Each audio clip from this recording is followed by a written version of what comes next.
correct view is about a true non-dualism where the hallucination isn't collapsed. That when you read the Heart Sutras, form is none other than emptiness. Emptiness is none other than form. So this is the idea that emptiness is not discrete and separate. It's not a separate place. It's not a separate thing. It's none other than form. And form is none other than emptiness.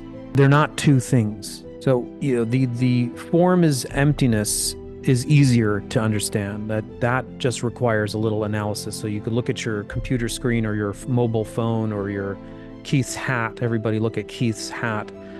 Okay.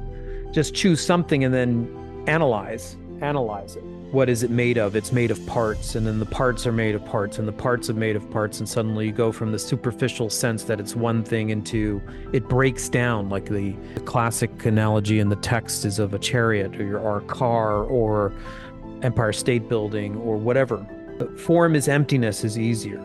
You just dissolve until you get to subatomic particles, and then you dissolve those, and then it opens into the vista of emptiness. But the emptiness is form. You have to remember that emptiness is not a thing. Emptiness is an absence of a thing, which then allows reality to be just as it is. Emptiness is not a thing. Emptiness is the absence of a thing you thought was there, which is impossible for it to be there. So then what's actually there is everything is there. When you understand emptiness and you understand that it's not a thing, it's an absence of a thing, what are you left with?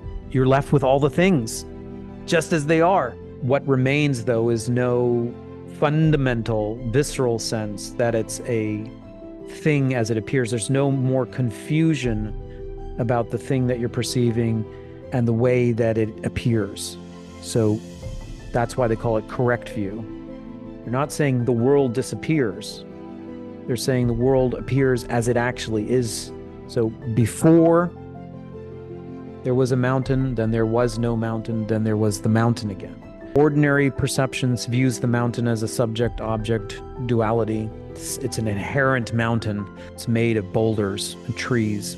Then there's the disillusion into emptiness where you can't find the mountain. Your analysis cuts every piece into further pieces until there is no mountain.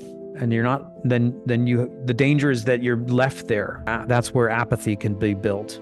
That's where one of the greatest misunderstandings can happen, at that milestone right there. What Nagarjuna says is, be careful when you work with emptiness that you're viewing it like working with a snake. Don't grab it at the wrong end. It can destroy you.